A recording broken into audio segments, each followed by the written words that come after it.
Hare Nama, Hare Nama eva kevalam, Kalo nasteva, nasteva, nasteva gatiranyata.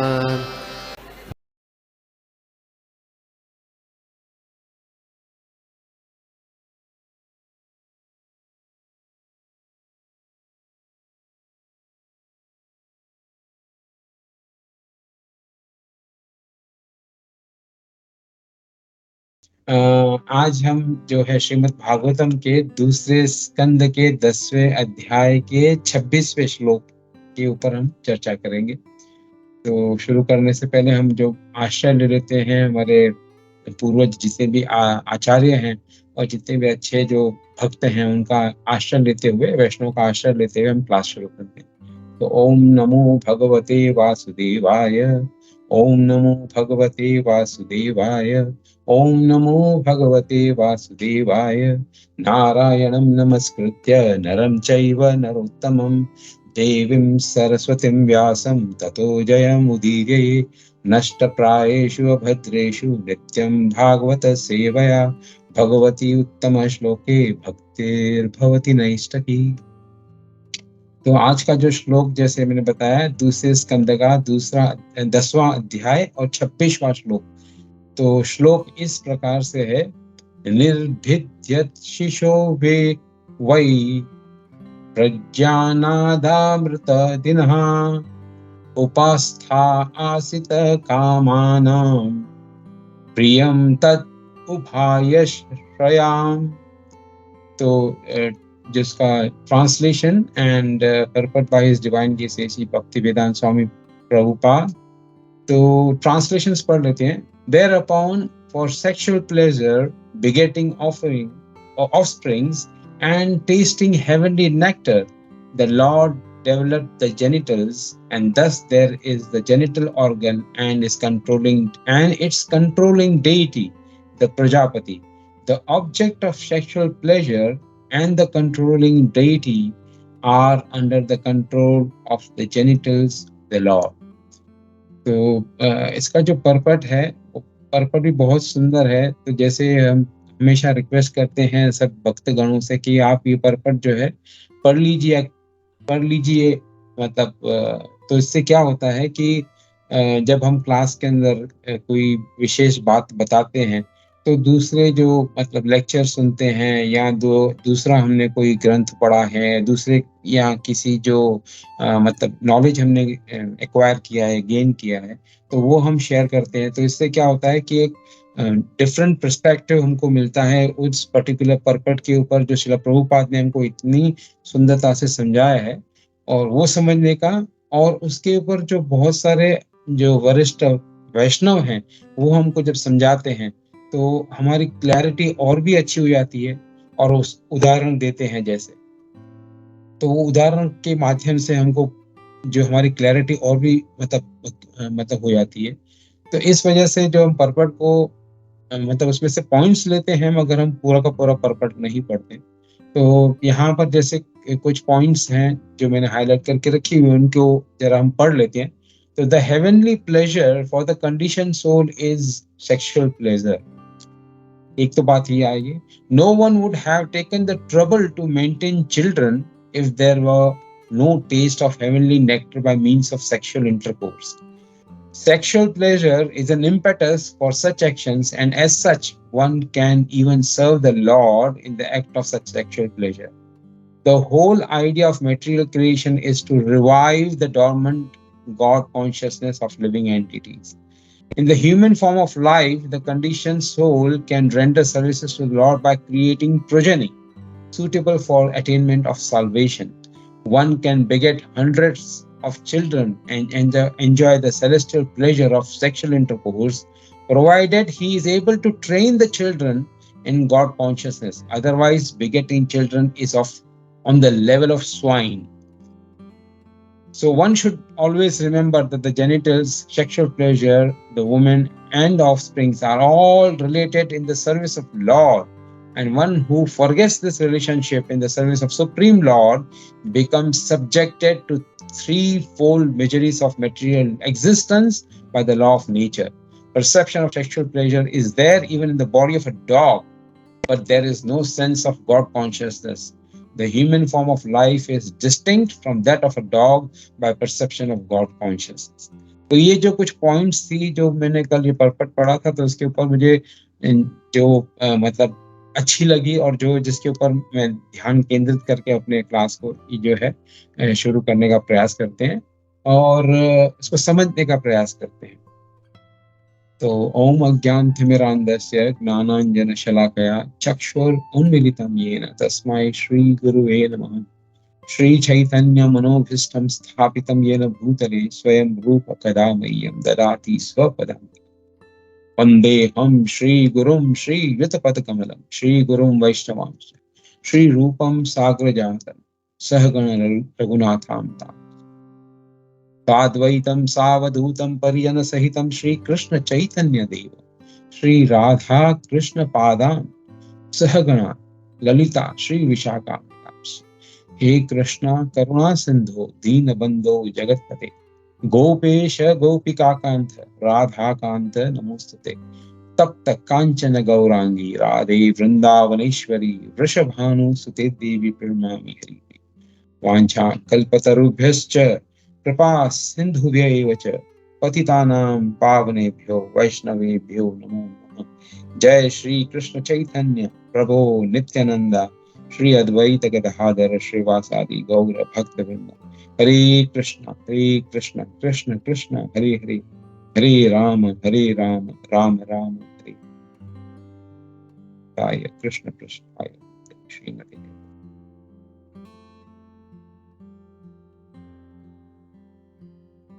ओम विष्णुपादाय कृष्ण पृष्ठाय श्रीमते भक्ति वेदांत स्वामी नमस्ते सारस्वती देवे गौरवाणी प्रचारिणी निर्विशेष शून्यवादी भाषा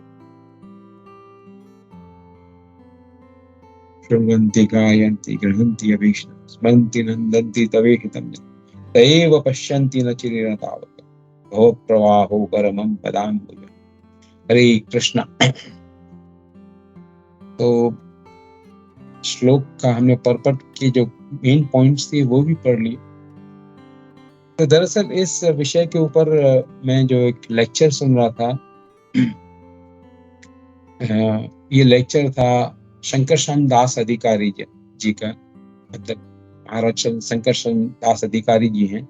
ये इनिशिएटिंग आचार्य हैं और ये ज़्यादातर ईस्टर्न ब्लॉक के अंदर जो है मतलब प्रचार करते हैं। बल्गेरिया है, ये ऐसी सब जगहों पर वो प्रचार करते हैं और बहुत ही सुंदर उन्होंने मतलब एक कंपाइलेशन किया हुआ है जो जैसे perfect question and perfect answer एक बुक है श्रील प्रभुपाद की, छोटी सी पुस्तक है। उसी तरह ये महाराज ने भी एक जो है स्टेप उठाया था और उन्होंने बुक्स बनाई है क्वेश्चंस एंड आंसर्स के ऊपर। उसका एक वॉल्यूम मेरे पास है, ऐसे इसमें इनके मेरे ख्याल से 2 या 3 और वॉल्यूम्स हैं जिनके अंदर उन्होंने बहुत सारे क्वेश्चंस का जो शास्त्रों पर आधारित उन्होंने उत्तर दिए हैं। तो उनका मैं लेक्चर सुन रहा था और ये 2007 के कुछ एक लेक्चर था इस पर्टिकुलर श्लोका के ऊपर। तो वो इस श्लोक के ऊपर बता रहे हैं कि आज मतलब ये जो आज का क्लास है, जो आज का ये सेशन है, ये होगा सेक्सुअल प्लेजर के ऊपर, यानी संभोग के अंदर जो आनंद मिलता है उसके ऊपर ये क्लास होगा। तो यहाँ पर जो मतलब मैं एक बात कहना चाहता हूँ कि जो ये विषय हैं वो बहुत गूढ़ विषय हैं और इन विषयों के ऊपर चर्चा करनी चाहिए क्योंकि ये भागवतम के अंदर दी गई है और ये एक कारण है, मतलब जो हमारी इच्छाएं होती हैं, काम वासना होती है, जिसकी वजह से हम जो इस भौतिक जगत के अंदर फंसे हुए हैं। तो कामना का मतलब क्या है? कामना का मतलब सिर्फ मतलब जो है संभोग या जो सेक्सुअल प्लेजर के लिए नहीं होता। कामना मतलब कोई भी कामना है, कोई भी इच्छाएं जो होती हैं उनके बारे में कहा गया। तो वो जो इच्छाएं हैं वो हमको इस भौतिक जगत के अंदर फंसा के रखती हैं। तो जो ये मैंने जो आज का जो क्लास के बारे में जो पॉइंट्स लिखी हैं या जो मैंने सुनी है वो मेरी रियलाइजेशंस नहीं है, वो मेरे स्वयं का अनुभव नहीं है, बट ये जो आचार्य हैं, जो वैष्णव हैं, उन्होंने मतलब जो कहा है उसको यथा रूप में आपके सामने जो है रख रहा हूँ। और इसके अंदर अगर जो if I am going overboard, अगर जो मेरी जो समझ के बाहर में कुछ बोल रहा हूँ, तो इसके लिए आप मुझे क्षमा कीजिएगा। तो यहाँ पर जो बातें बताई गई हैं, जो बहुत महत्वपूर्ण बातें जो इसके अंदर श्लोक या आज के क्लास के अंदर हम कवर करने का प्रयास करेंगे, तो वो समझ लीजिए कि 4 विषयों के अंदर 4 प्रश्नों का उत्तर देने के माध्यम से होंगी। तो पहले तो ये जो काम वासना है क्या? तो इसको इंग्लिश में कहेंगे एक्सप्लेनेशन ऑफ लस्ट। लस्ट जो है उसके बारे में उसको एक्सप्लेन करेंगे। दूसरा है what is the cause of lust? तो ये काम वासनाएं उत्पन्न कहाँ होती हैं, कहाँ से आती है और क्यों आती है? दूसरा है इसका रिजल्ट ऑफ लस्ट, अगर ये जो काम वासनाएं आती है तो इसका परिणाम क्या होता है, इसका एंड रिजल्ट क्या होता है? और उसके बाद में अगर ये चीज बुरी है, तो अगर ये चीज बुरी है तो इसको हमको कैसे कंट्रोल करना है, इसके ऊपर हम कैसे विजय प्राप्त कर सकते हैं। तो ये 4 विभागों, 4 हिस्सों के अंदर से हम ये क्लास को कवर करने का प्रयास करेंगे।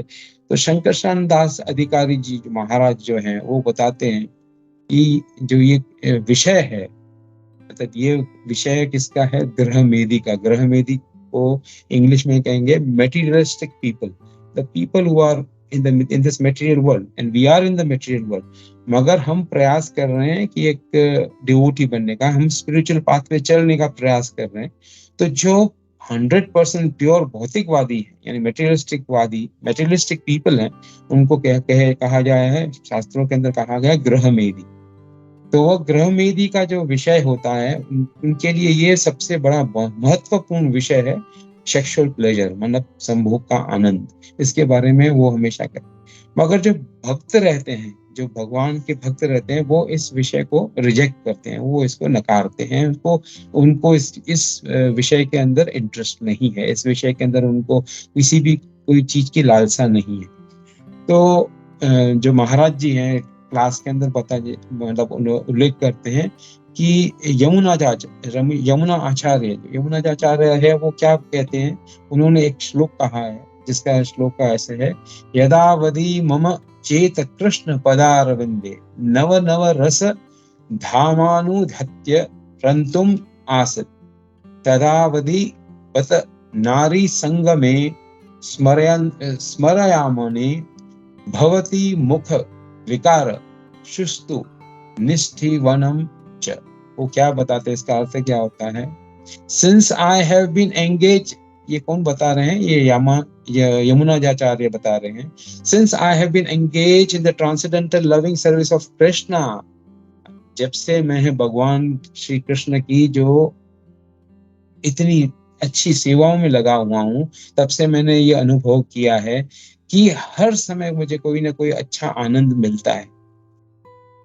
तो व्हेनेवर, उस समय पे अगर किसी कारण से मुझे जो है संभोग या सेक्स की जो इच्छा या उसके विचार आते हैं, उसी समय मैं क्या करता हूँ? मैं थूक देता हूँ, यानी आई स्पिट। तो यहाँ पर श्रील प्रभुपाद भी जो अपने श्रीमद् भागवतम के इसी श्लोक के ऊपर मतलब उल्लेख करते हैं कि जो यमुनाचार्य थे वह राजा थे, और उन्होंने जो है इस संभोग की अलग अलग विधियों के माध्यम से अनुभव किया हुआ था।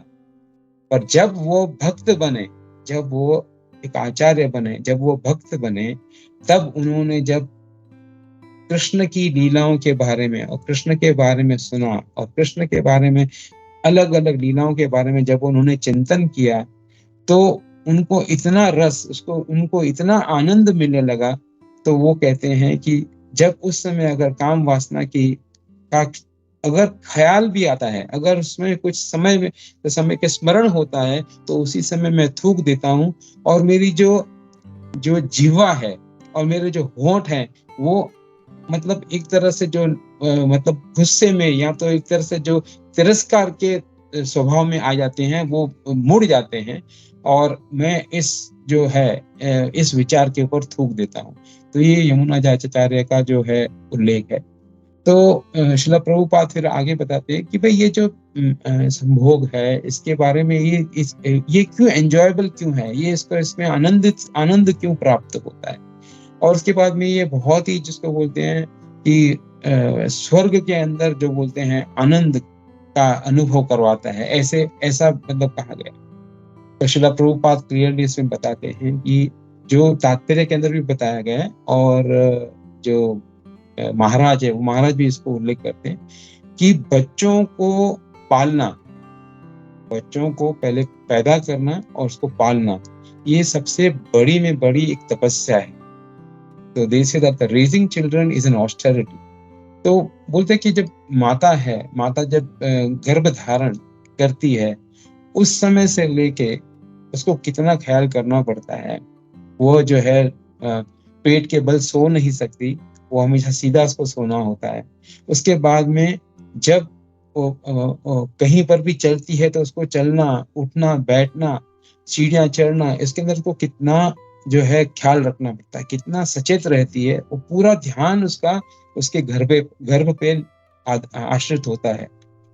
और वो कहते हैं कि जब मतलब उसके बाद में जब जन्म होता है, जब शिशु का जन्म होता है, उस समय उसको कितनी पीड़ा सहनी पड़ती है। तो शास्त्र बताते हैं और उल्लेख आता है कि जैसे अगर हमने क्लासेस में सुना हुआ है कि जब 20 बोन्स यानी 20 जो हड्डियां हैं शरीर की टूटती हैं एक साथ में, जितना दर्द होता है इतना दर्द माँ को होता है जब वो बच्चे को जन्म देती है। जो लेबर पेन होते हैं और जो एंड समय होता है, उसमें मतलब जो साइंस बताता है कि 20 बोन्स 20 हड्डियां एक साथ में तोड़ी जाएं, जितना दर्द होता है इतना दर्द जो है माँ को होता है जब वो बच्चे को जन्म देती है। At the time labour pain जो कहते हैं वो इतना सीवियर होता है। और इसको अगर हम जो है अनुभव नहीं कर सकते, तो उसका एक अनुभव जो है स्पेशली जो मेल मेंबर्स हैं वो कैसे इसका अनुभव करें। तो कहते हैं कि जो आपका अंगूठा है, जो आपके हाथ का अंगूठा है, उसको आप इतना बेंड करो कि जो वो आपके रिस्ट को, यानी जो आपकी रिस्ट है, जो आपकी कलाई है, उस पे वो टच होना चाहिए। और उसको प्रयास करते रहो, आप दबाते रहो, जैसे ऐसे मैंने बता रहा हूँ, इसको आप दबाते रहो। इतना दर्द होता है कि ये जब अंगूठा है, जब ये अपना गलाई पर जब टच होगा, इससे पहले वो अगर हड्डी टूटने वाली होती, इतना दर्द मतलब माँ को होता है। तो ये उदाहरण समझाया गया। तो इतना दर्द सहना, ये दर्द सहने के बाद में उसको बच्चे को जन्म देना, उसके बाद में उसकी जो है उसको पालना, उसको दूध पिलाना, उसको अच्छे संस्कार देना, उसके बाद में स्कूलिंग, उसके बाद में कॉलेज, ये सब माँ एक जो है इतना बच्चे के साथ में आसक्त रहती है। और साथ साथ में पिता भी रहता है। अगर वो रिस्पॉन्सिबिलिटी पूरी माँ और पिता लेते हैं, यानी उसके पेरेंट्स लेते हैं, तो वो इसके जो बीच से जाते हैं, इसके दरमियान जाते हैं, इस पूरे प्रोसेस के थ्रू जाते हैं। और ये जो पूरा होता है, ये प्रोसेस होता है, वो प्रोसेस मतलब स्टार्ट कहाँ से होता है, तो वह एक क्रिया, उस क्रिया से शुरू होता है। और उस क्रिया को मतलब उसका आनंद लेते हैं। और उस क्रिया के आनंद लेने के समय वो समझते हैं, जो इस क्रिया के अंदर जो मतलब जुड़े हुए हैं, वो माता और पिता, वो जैसे ही मतलब स्टार्टिंग होता है, तो वो स्टार्टिंग होने के समय माता और पिता समझते हैं कि वो सुख का अनुभव कर रहे हैं। वो सुख भी कैसा है, जो स्वर्ग का सुख है, मतलब होता है this is extreme pleasure. But उसके बाद में इतनी इनको तकलीफें होती है। वो जानते हुए भी, उन्होंने दूसरों को देखा है कि जो जिनके बच्चे हैं वो कैसे मतलब तकलीफ सह सह कर बच्चों को बड़ा कर रहे हैं, वो देखते हुए, मगर उनको अनुभव करना है उस आनंद का। तो वो आनंद कहते हैं वो स्वर्ग का आनंद है। और स्वर्ग का आनंद को प्राप्त करने क्षण भर के लिए, वो इतना घंटों तक नहीं रहता, वो क्षण भर के लिए रहता है। और उसके अंदर हम जो है लिप्त हो जाते हैं। और उस आनंद को, ये सब तकलीफें जो है उसको नकारते हुए हम वो आनंद लेते हैं। तो इसके लिए इसको कहा गया है कि दिस इज जो ये आनंद है वो बहुत ही जो मन को प्रफुल्लित करने वाला है, मन को आनंद देने वाला है। और उसको कहा कि दिस इज हेवनली, ये तो स्वर्ग के मतलब आनंद के समान है।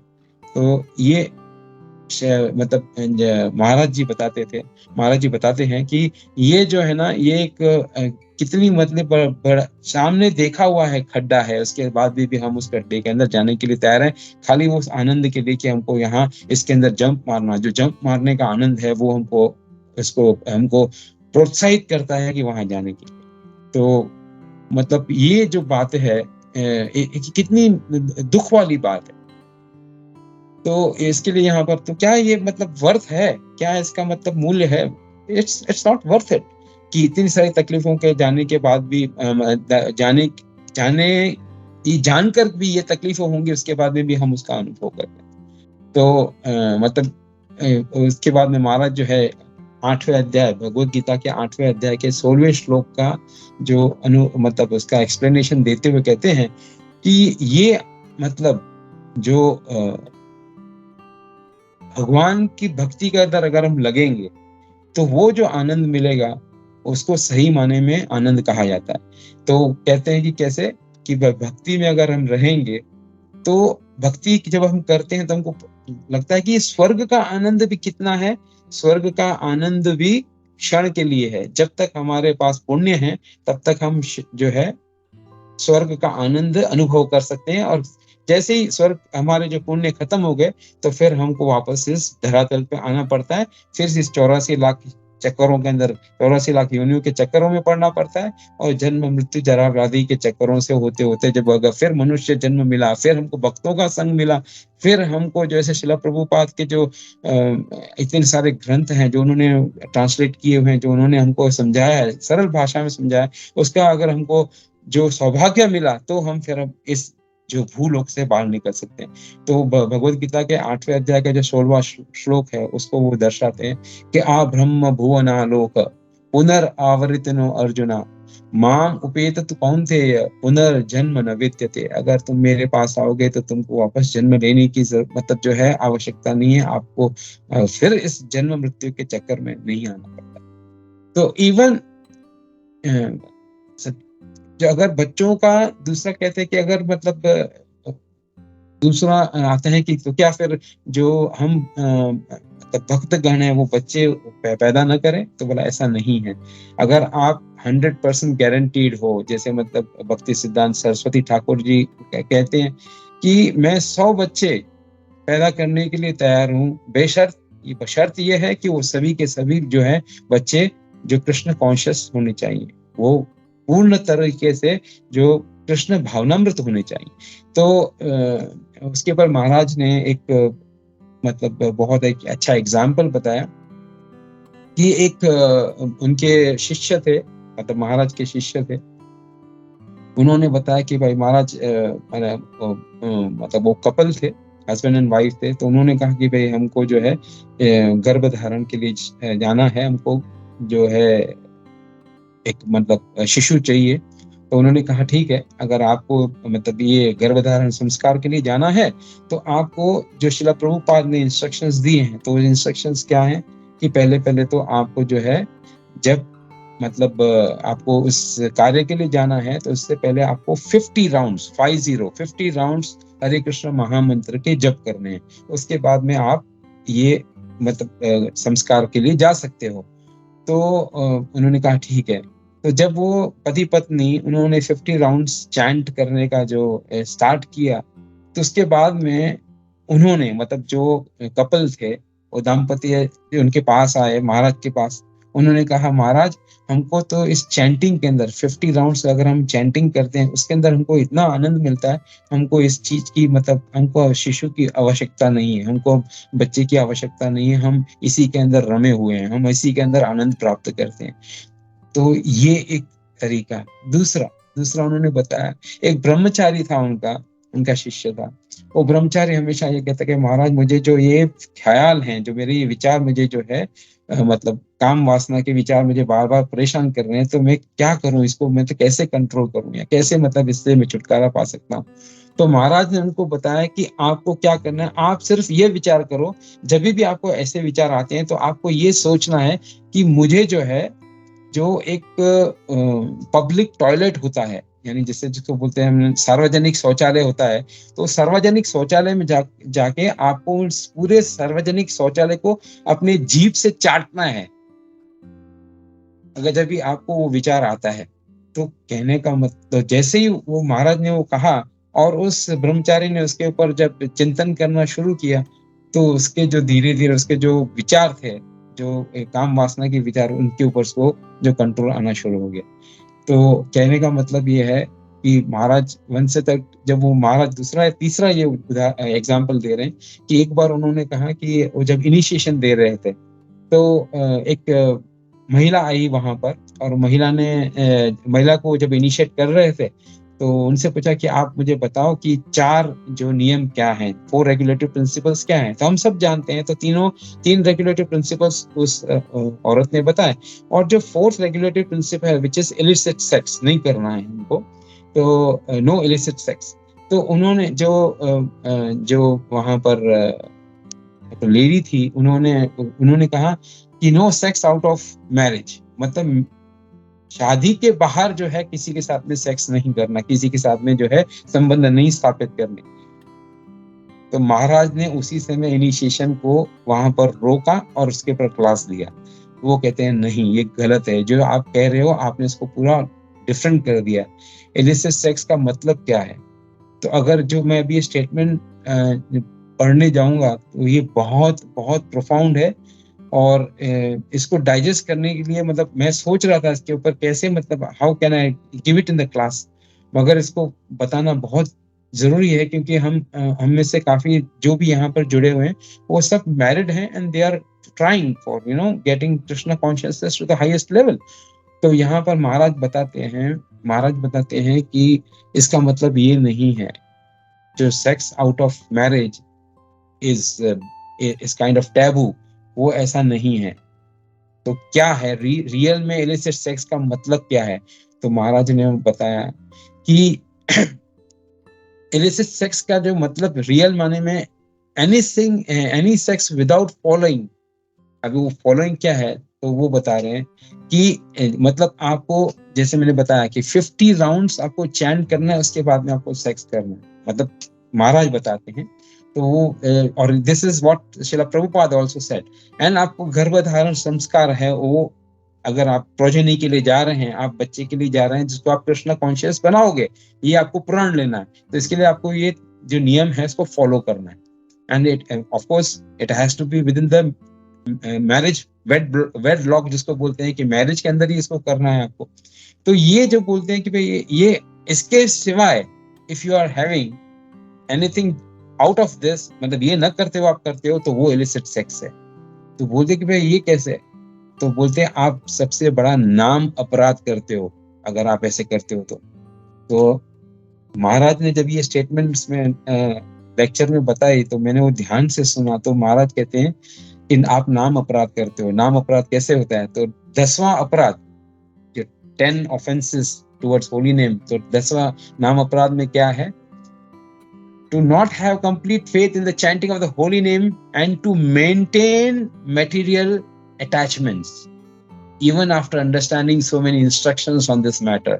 तो ये जो maintain material attachment, ये मैंने रेड में जो है अपने नोट्स में बना के रखा है कि आप जब संबंध स्थापित करने का प्रयास करते हो तो ये क्या है। अगर आप वो जो इंस्ट्रक्शंस नहीं फॉलो करते हो, जो इंस्ट्रक्शंस मैंने बताया आपको 50 राउंड्स एंड गर्भधारण संस्कार, अगर वो फॉलो नहीं करते हो तो you are maintaining material attachment. आप एक अटैचमेंट किसी के साथ में स्थापित करने, और वो ये मटेरियल है, ये भौतिक इच्छा है, उसको आप पूरा करने के लिए कार्य करते हो। तो ये क्या हो गया? ये नाम अपराध हो गया। और नाम अपराध अगर आप करते हो या कोई भी करता है, मैं आपका नहीं कर रहा हूँ, मैं सबका कह रहा हूँ कि जो भी नाम अपराध करता है वो भक्ति के अंदर अग्रसर या आगे नहीं बढ़ सकता। तो उसको अपनी इस इच्छा को जो है कंट्रोल करना है। तो अभी Krishna consciousness is that which makes you free from sex desire. तो कृष्णा कॉन्शियसनेस क्या है? Krishna consciousness is which makes you from any desire, जो भी भौतिक इच्छाएं हैं उनसे आपको, भौतिक कामनाओं से आपको वो परे ले जाता है, वो आपको पूरी तरह से डिटैच कर देता है। That is what Krishna consciousness. The question arises how this is possible. ये हम कैसे मतलब समझ सकते हैं कि अगर हम कृष्ण भक्ति लेंगे तो हम जो है इस चीज से, जो इस अनर्थ से हम जो है छूट सकते हैं। तो वहां पर जो महाराज श्रीमद् भागवतम के 11th कैंटो का 2nd चैप्टर 42 श्लोक जो है उसके ऊपर वो महाराज बताते हैं कि वो श्लोक क्या है, भक्तिर परेशानुभावो विरक्ति, इसके बाद में आता है विरक्तिर अन्यत्र चैस त्रिय एक काल प्रपद्यमानस्य यथानाथ स्वयं तुष्टि पुष्टि क्षुदपायो अनुग्रहस्य। इसका अर्थ क्या होता है, तो बोलते हैं कि जब, इसका मैं ट्रांसलेशन इस श्लोक का पढ़ लूंगा। अब ये बहुत इंपॉर्टेंट कैसे कनेक्ट किया देखो उन्होंने, कहते हैं कि devotion, direct experience of the supreme Lord and detachment from other things, ये 3 चीजें क्या क्या है, डी और उसके बाद में तीसरा भी डी, ये 3 चीजें आपको 3D मूवी होती है ना, इसको याद रखें आप। तो क्या कहते हैं कि डिवोशन यानी आपको भक्ति मिलेगी, direct experience of the supreme Lord, आपको भगवान का सानिध्य स्वयं 1-to-1 आपको मिलेगा, और तीसरा क्या बोलता है, डिटैचमेंट ऑफ अदर थिंग्स, यानी बाकी की भौतिक चीजों से आपको जो है ये डिटैचमेंट यानी विरक्ति आएगी। जो श्लोक के अंदर वो शब्द आता है विरक्ति। तो 3D, devotion, direct experience of the Lord and जो बोलते हैं कि भाई आपको डिटैचमेंट, ये 3 डीज मिलेंगी। कब मिलेंगी, जब आप भगवान के ऊपर पूर्ण रूप से आश्रित हो जाओगे। अच्छा, तो ये 3 चीजें तो मिलेंगी। तो बोलते हैं उससे आगे फिर दूसरा एग्जाम्पल देते हैं। दूसरा एग्जाम्पल क्या देते हैं इसी श्लोक के अंदर, कि अगर कोई व्यक्ति बहुत ही भूखा हो, वो उसके सामने आपने उसके पसंद के व्यंजन पूरा आपने तैयार करके उसके सामने रखा हो, और वो इतना भूखा है, तो वो जब उसको पहला कौर उठाता है, पहला निवाला उठाता है, पहला मॉर्सल उठाता है, और वो जब आपने अपने मुख में डालता है और उसको जब चबाता है, तो उसको 3 चीजें प्राप्त होती हैं। भगवान का आश्रय लेने से 3 चीजें कौन सी प्राप्त होती हैं, तो भक्ति यानी डिवोशन, उसके बाद में आपको direct experience of the Lord, और तीसरा आपको डिटैचमेंट। ये 3 चीजें आपको कब मिलेंगी, जब आप भगवान का आश्रय लोगे। तो उसी तरह अगर कोई व्यक्ति बहुत ही भूखा है, उसके सामने आपने उसके मनपसंद व्यंजन रख दिए हों, और वो पहले निवाला उठा के आपने अपनी जीवा में डालता है, अपने मुख में डालता है, और जब उसको चबाना शुरू करता है, तो उसको 3 चीजें जो है उसको मिलती हैं। वो 3 चीजें कौन सी हैं, तो पहले तो उसको आनंद प्राप्त होता है, उसके बाद में उसको नरिशमेंट, उसको शक्ति प्राप्त होती है, क्योंकि जब जैसे खाना खाएगा तो उसके अंदर शक्ति आएगी, और तीसरा उसकी जो भूख है वो भूख शांत होती है। तो कहते हैं कि जिस तरह एक भूखे व्यक्ति को उसके सामने व्यंजन रखने से वो तीनों चीजें उसको प्राप्त होती हैं, जब उसके सामने आप खाना रखते हो तब वो किसी और चीज पे ध्यान नहीं रखता है, वो देखता ही नहीं कि कौन उसे देख रहा है, किस तरह से ये खा रहा है। वो सीधा उठा के झपट के सीधा मुंह में डालेगा और खाना शुरू कर देगा। अगर भूखा है तो, भयंकर भूखा है तो वो ऐसे खाएगा। तो वो आसपास के जो जितनी भी चीजें उसके ऊपर ध्यान नहीं देता।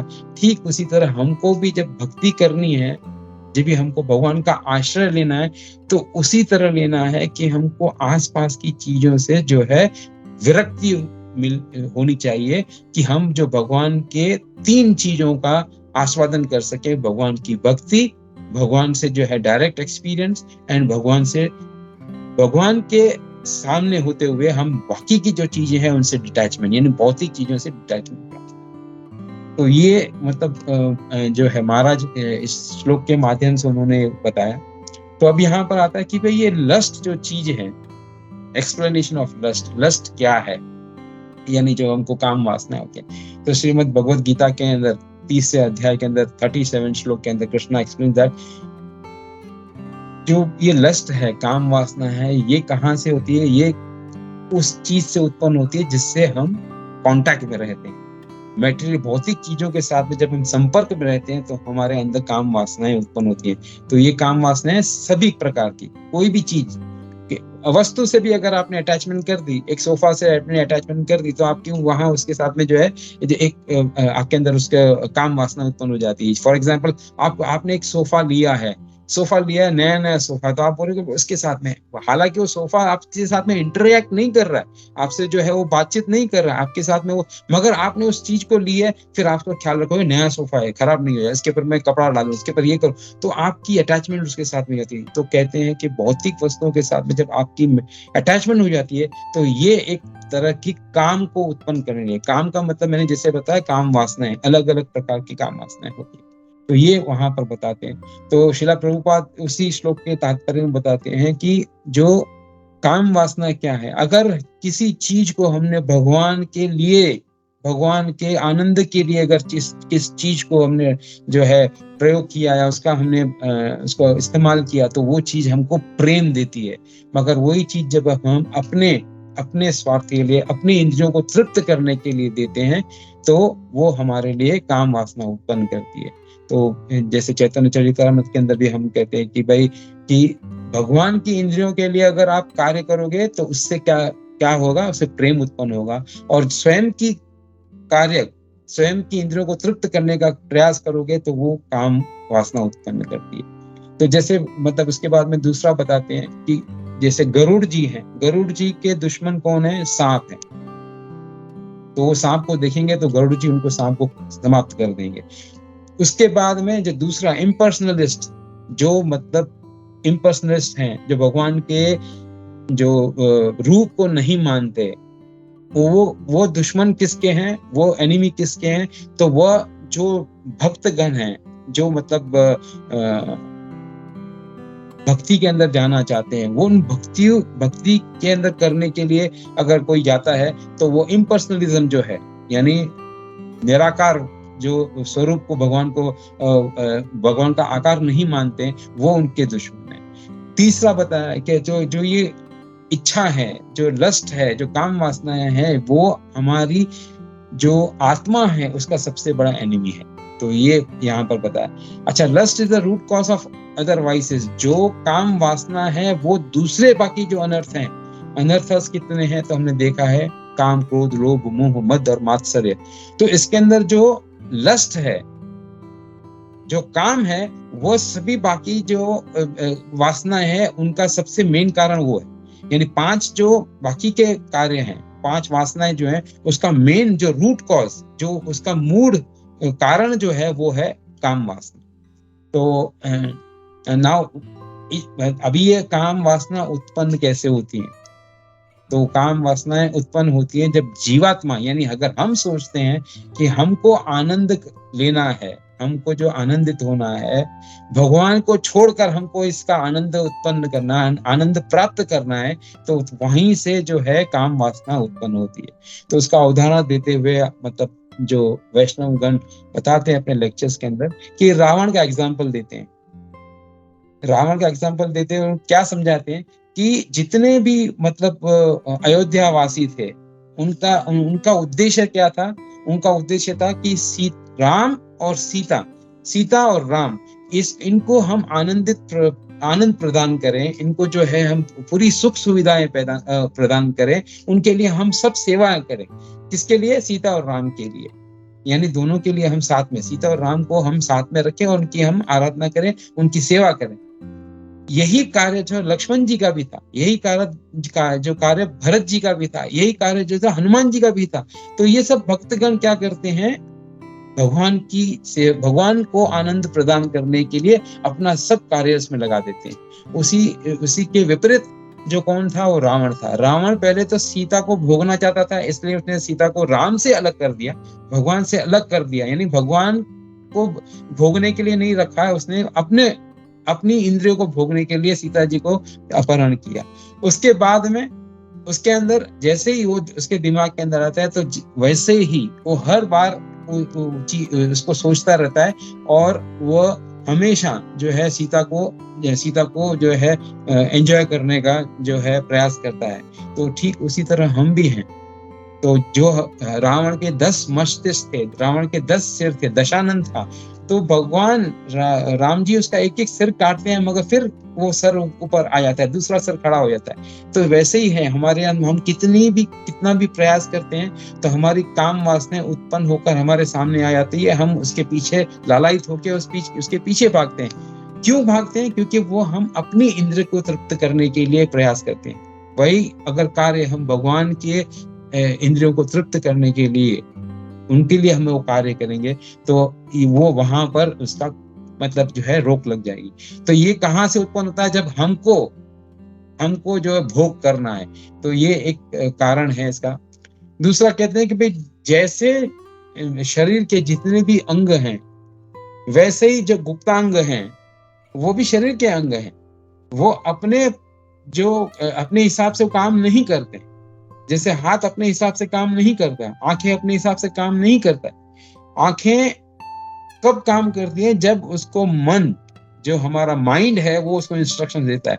तो जो हमारे गुप्तांग हैं, वो गुप्तांग भी जो है मतलब एक अंग है, तो वो भी काम तब तक नहीं करेंगे जब तक हम अपने माइंड को कंट्रोल में रखेंगे। अगर माइंड को कंट्रोल में रखेंगे तो गुप्तांग भी हमारे काम कंट्रोल में रहेंगे। तो इससे मतलब सबसे बड़ा जो इसके अंदर दोषी कौन है? तो वो मन है। तो मन को हमको कंट्रोल करना है। तो मन को कंट्रोल करने के लिए तो हमने बहुत सारे लेक्चर्स सुने।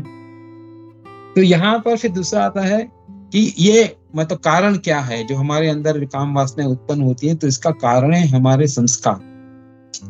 तो हमारे पिछले जन्म के जो संस्कार हैं वह हमारे साथ में जो एम्बेडेड रहते हैं, इंग्लिश में इसको एम्बेडेड कहते हैं, कि वो हमारे इसको क्या मतलब एक तरह से इंस्क्राइब्ड रहते हैं हमारे अंदर, हमारी चेतना के अंदर, सबकॉन्शियस माइंड के अंदर वो इंस्क्राइब्ड रहते हैं। तो वह हमारे संस्कार, जो हमारे पिछले जन्मों के जो हमारे संस्कार हैं, वो अभी यहाँ पर आते हैं हमारे साथ में, और वो जब भी वो हमारे मस्तिष्क में आते हैं, हमारे ध्यान पे आते हैं, तो हमारे अंदर ये काम वासनाएं उत्पन्न होती हैं। तो बोलते हैं कि ऐसे संस्कार, इसको कैसे कंट्रोल किया जाए?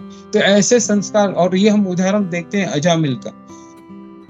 अजामिल के अंदर भी वो ब्राह्मण था, इतनी अच्छी सेवा करता था, मगर ऐसे पिछले जन्मों के कोई संस्कार होंगे जो जिसकी वजह से वो उत्पन्न हुए और वो पथ भ्रष्ट हो गया। तो हमको जो है ये सोचना है। तो अभी इसमें मेन कार्य किसका है? मेन कार्य है मन का। तो मन को हमको कंट्रोल करना है। तो मन को कंट्रोल करने के लिए हम आगे चर्चा करेंगे। इससे पहले हम देखते हैं कि इसके परिणाम क्या होते हैं। तो सबसे जो परिणाम हैं, अगर ये इच्छाएं जो मन में आती, तो ठीक उसी तरह जैसे रावण का मैंने बताया कि रावण के कितनी बार भी मस्तिष्क को काट दो, वो वापस उत्पन्न होकर वापस आ जाएगा। तो ठीक उसी तरह अगर हमने दूसरा कोई सहारा नहीं लिया, यानी भक्ति का सहारा नहीं लिया, तो भौतिक विषयों के ऊपर हम कभी भी विजय प्राप्त नहीं कर पाएंगे, और वो बार बार हमारे मस्तिष्क में आते रहेंगे ना। दूसरा है कि आप ये देख लो कि आपके अंदर क्षमता कितनी है। आप इसके जो काम की जितनी वासना है, उसको पूर्ण करने के लिए आप में शरीर में इतनी ताकत नहीं है जितनी वो बढ़ती जाती है। यानी उसमें इतनी इच्छाएं, इतनी जो वासनाएं हैं, इतनी कामनाएं हैं हमारी, कि वो बार एक जो नदी के अंदर जैसे लहरें आती हैं, समुद्र के अंदर जैसे लहरें आती हैं, वैसे उत्पन्न होती रहती हैं। हम थक जाएंगे मगर वो काम वासनाएं कभी भी थकेंगे नहीं। तो ये इसका रीजन है। दूसरा, जैसे भगवद गीता के अंदर कृष्ण बताते हैं कि लस्ट इज योर एनिमी। जो काम वासनाएं हैं वो आपके दुश्मन है। उसके बाद में अभी इन चीजों से, मतलब कामनाओं से कैसे आपको जो लड़ना है, कैसे जूझना है। तो मतलब जैसे पहले बताया गया कि मन जो है हमारा, इसको, क्योंकि जो गुप्तांग है वो अंग है, वो तब तक कार्य नहीं करेंगे जब तक मन नहीं उनको इंस्ट्रक्शंस देगा। तो हमको मन को कंट्रोल करना है। तो मन को हमने भगवद गीता के अंदर देखा है, जिसमें अर्जुन कहते हैं कि चंचलम ही मन कृष्ण। महाराज, मन इतना चंचल है कि मैं मैं वायु को मैं उसका डायरेक्शन चेंज कर सकता हूँ, मगर जो मैं मन को कंट्रोल नहीं कर सकता। तो ये कैसे संभव है? तो उसका उत्तर जो भगवान कृष्ण कैसे कहते हैं, भगवान कैसे अभ्यास ही न्यूतु कौन्तेय, आप अभ्यास के माध्यम से आप सतत अभ्यास करो। तो जैसे आचार्य ने बताया, आचार्य बताते हैं, जैसे हम अभी जैसे शंकर शान दास अधिकारी महाराज ने कैसे बताया, उन्होंने कैसे बताया, उन्होंने कहा कि भाई तुम ये विचार रखो कि भाई जब भी वो ऐसे मतलब उत्पन्न होते हैं आपके मन के अंदर जैसे विचार, तो ये रखो कि भाई आप जाके एक सार्वजनिक शौचालय है उसको चाटना है आपको। तो वो एक घृणा वाली बात जब हमारे मन में आती है तो उस विचार को ही हम त्याग देंगे। तो दूसरा जो है सबसे जो महत्वपूर्ण बात यह है कि आप प्रेयर्स टू ओवरकम लस्ट, आपको भगवान के सामने बार बार नतमस्तक होकर ये प्रार्थना करनी कि कृपया करके मेरी जो काम वासनाओं का आप समाप्त करें, काम वासनाओं का समाप्त करें। और उसमें जो प्रहलाद महाराज को जब भगवान पूछते हैं कि भाई आपको क्या चाहिए, आप मांगो मुझसे क्या वर मांगते हो, तो प्रहलाद महाराज वहां क्या मांगते हैं कि यदि दास्यासि मे कामान वरन त्वाम वरदर्शभ कामानाम हृदय संभ्रोहम भवता सुवर्ण।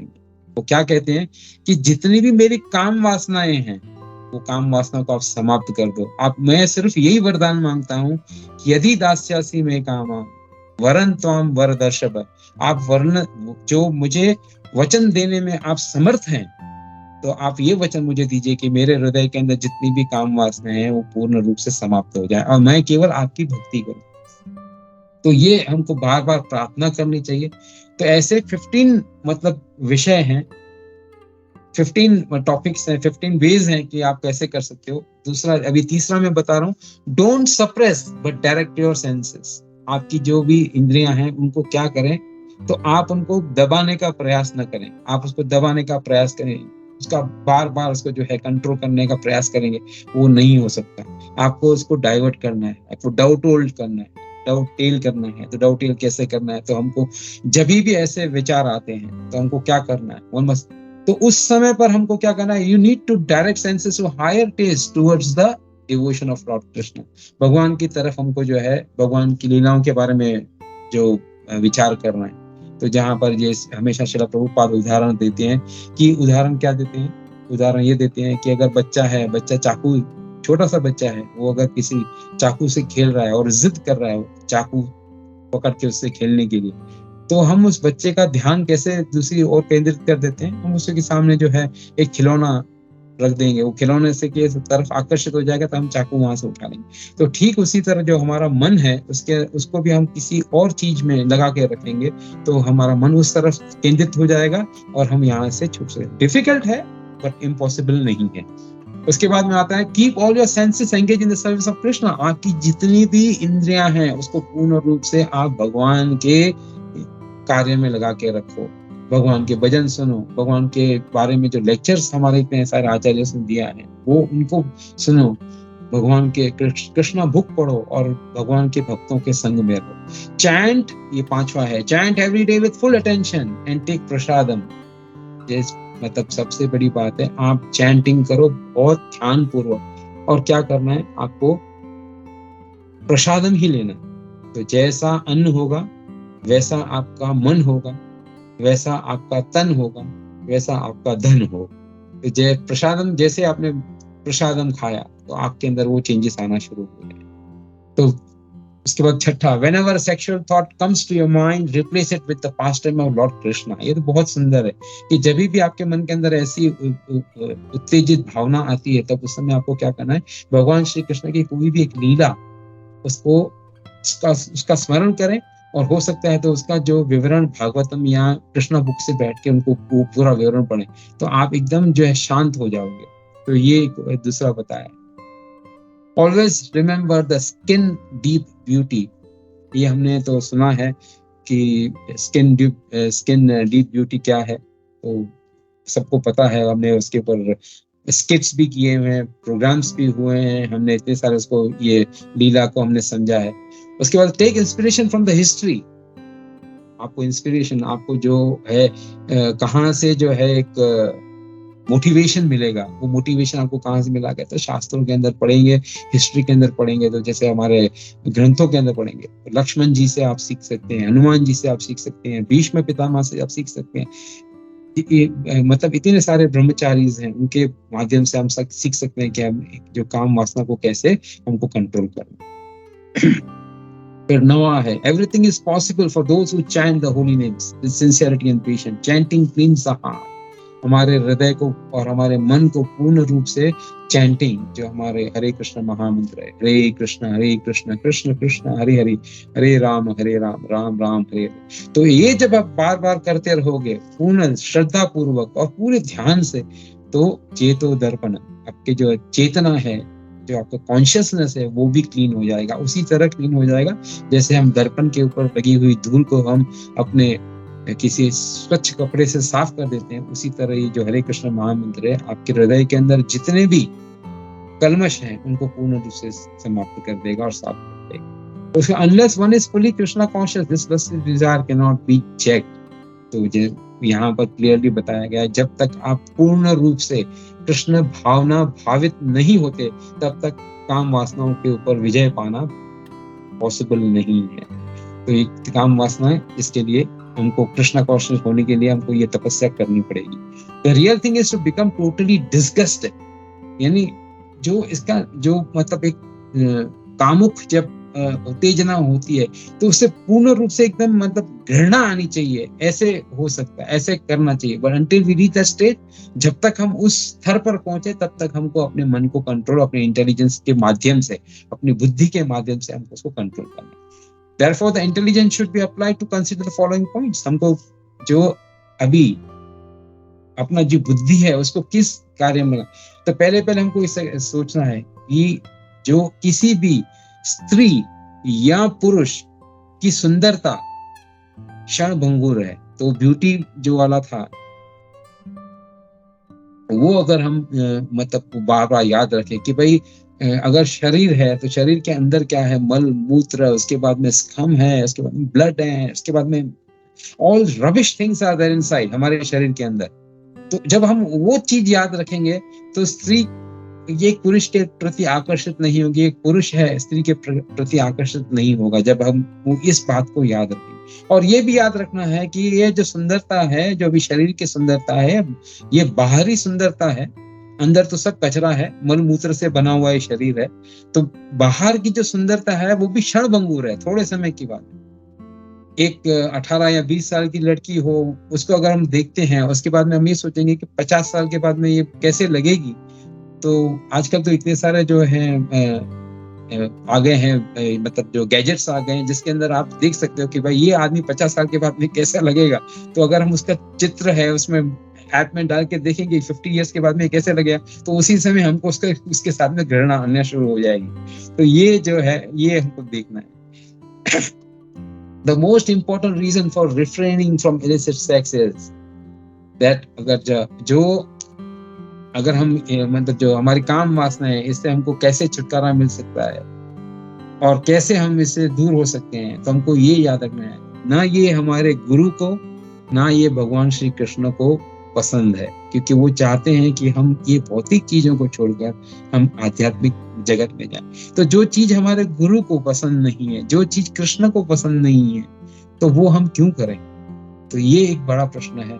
तो इस बात को हम बार बार अगर याद रखें तो हम इससे छुटकारा पा सकते हैं। अकॉर्डिंग टू श्रीधर, जो श्रीधर स्वामी महाराज, वो क्या कहते हैं कि भगवान की भवें, श्रीमद् भागवतम के अंदर उन्होंने बताया है, उनका जो क्वालिटीज मतलब बताए हैं कि 11th कैंटो 28th चैप्टर 40 श्लोक का उन्होंने अंदर बताया कि अगर आपको अपनी कामुक इच्छाओं के ऊपर कंट्रोल करना है तो भगवान की भवें, भगवान के जो आईब्रोज हैं उनको आप जो है उनका आप दर्शन करते रहो। जब आप बार बार दर्शन करते रहोगे तो कहते हैं कि भगवान जब जो मदन है, मदन कौन है? तो मदन जो है नाम किसका है? तो वो क्यूपिड, यानी जिसको हम कहते हैं कि जो कामदेव को क्यूपिड कहते हैं इंग्लिश में, और वो उनका नाम मदन भी है। तो वो जो है वो सबको नचाता है, वो सबको जो है ना अपने बाण चलाता है, कामुक इच्छाओं के बाण चलाता है, और उससे जो लोग हैं विचलित होकर ये कार्य करते हैं। मगर ऐसे व्यक्ति को, ऐसे मदन को, मदन मोहन जो भगवान श्री कृष्ण है, वो अपनी भवें हिला कर नचाते हैं। मतलब उनको तो कुछ करने की जरूरत नहीं है, सिर्फ आप उनकी भगवान की भव, यानी भगवान की जो आईब्रोज हैं, वो जब हिलती हैं तो जो कामदेव है वो विचलित हो जाता है। तो कहने का मतलब है कि हमको आश्रय लेना है मदन मोहन का। मदन हमारे ऊपर बाण चलाए, इससे पहले हमको मदन मोहन से जाके प्रार्थना करने की, हे मदन मोहन, मुझे इस जो दुविधा से मुझे बचाए। तो ये जो श्रीला श्रीधर स्वामी जो है, इनकी टिप्पणी है श्रीमद् भागवतम के अंदर, तो वो बताते हैं कि ऐसे हम अपने जो है भगवान से प्रार्थना करके हम इसके ऊपर विजय प्राप्त कर सकते हैं। उसके बाद में जो लास्ट आता है, जो which is 15th point, one technique to control the mind is to ignore it. जैसे सर्वभौम प्रभु बताते हैं कि अगर आप कोई मन जो है बार बार आपको विचलित करता है ना, उसको इग्नोर करो, उसको जो है ना उसको इम्पोर्टेंस मत दो। जैसे उर्दू में कहते हैं उसको तवज्जो मत दो, उसको इम्पोर्टेंस मत दो। उसको इम्पोर्टेंस क्यों नहीं दे? क्योंकि वो आपके सर के अंदर, आपके मन के अंदर कचरा भरते ही रहता है। तो अगर आप वो स्वच्छ रहना है तो उस जो कचरे वाले विचार हैं उसको आप छोड़ते रहो। तो बहुत सारे जो हमारे विचार आते हैं मन के अंदर, हम सब उन विचारों को त्यागते रहें, और उस जब ऐसे विचार आते हैं तो उस समय हम अपने भगवान का नाम लें, भगवान का स्मरण करें, भगवान की लीलाओं को याद करें, और इससे हम इसके ऊपर विजय प्राप्त कर सकते हैं। तो यहाँ पर फिर श्रीला प्रभुपाद जो है तात्पर्य के अंदर बताते हैं कि भाई अगर तुम बच्चे पैदा ही करना है तो मनुष्य जाति से तो अच्छे जो है, उन्होंने वहां पर एग्जाम्पल दिया है शुक्र का, यानी सुअर का उदाहरण दिया है। बोला वो जब भी मतलब अगर संभोग करता है तो वो संभोग करने के बाद में 10 बच्चे पैदा कर लेता है। मनुष्य के अंदर इतनी क्षमता है क्या? तो तुमसे अच्छे तो सुअर हैं। तो ये कहने का मतलब है। और दूसरा फिर उन्होंने उदाहरण कुत्ते का दिया है कि भाई कुत्ता भी देखो है, मतलब कुत्ता भी ये कार्य करता है, मगर उसके अंदर चेतना ये नहीं है कि मैं ये कार्य क्यों कर रहा हूँ। मगर हमको बुद्धि दी गई है, भगवान हमको बुद्धि दी है। तो अगर हम ये कार्य करते हैं, संभोग का कार्य करते हैं, तो उससे हम ऐसे बच्चे उत्पन्न करें, ऐसे जीवात्मा उत्पन्न करें जो भगवान के भक्त बने, शुद्ध भक्त बने। अगर ऐसा नहीं करते हैं तो हमको उनको पैदा करने का मतलब वो दायित्व नहीं लेना चाहिए। तो ये एग्जाम्पल्स और ये सब चीजें बताई गई हैं इस माध्यम से। Maybe there are some points which I have, it has gone overboard, जिसको कहते हैं कि भाई मेरे जो समझने से और मेरे जो जिसके ऊपर मैं कार्य कर रहा हूँ या जिसके ऊपर मैं चल रहा हूँ वो उसके दायरे से बाहर है। मगर ये जो मैंने सुना है वो आपके समक्ष रखने का प्रयास किया है, और मैं भी स्वयं इस कार्य के अंदर लगा हुआ हूँ कि भाई कैसे इन सब इस अनर्थ के ऊपर मैं विजय प्राप्त कर पाऊँ। हरे कृष्ण। हरे कृष्णा। दंडवत प्रणाम प्रभु जी आपको और सभी भक्तों को। साधु साधु प्रभु जी, आपने ये जो आज का सेशन था वो पूरा आई ओपनिंग सेशन था प्रभु जी। आपने ये सेशन के माध्यम से बहुत अच्छा समझाया कि क्या हमारी जीवन की मुख्य समस्या है और हमें कैसे उससे निवारण करना चाहिए। धन्यवाद प्रभु जी। साधु साधु। दंडवत प्रणाम प्रभु जी आपको और सभी भक्तों को। हरे कृष्णा प्रभु जी। तो ये पूरे जो पूरा क्लास सेशन था उसके ऊपर यही मतलब भगवद गीता के अंदर भगवान बताते हैं कि जो लस्ट है इज द बिगेस्ट एनिमी। ना व्हाट इज लस्ट, यानी काम क्या है? तो काम यानी हर किसी चीज को अपने लिए मतलब जो है उसके लिए उससे पहले अटैच हो जाना, और वो अपने इंद्रियों को संतुष्टि देने के लिए हम उसको यूज करें। तो that is lust, that is कामना। मगर वही चीज जो अगर वही हमने कोई चीज दी और हमने जो है भगवान को अर्पित कर दी, पूर्ण रूप से भगवान को अर्पित कर दी, तो देन इट बिकम्स लव। तो यहाँ पर वो तभी पॉसिबल है जब हम मन को कंट्रोल करेंगे। तो मन को कैसे कंट्रोल करेंगे? तो दैट जैसे मैंने मतलब पहले बताया कि मन को कंट्रोल करने के लिए यू हैव टू डू अभ्यास। अभ्यास क्या है?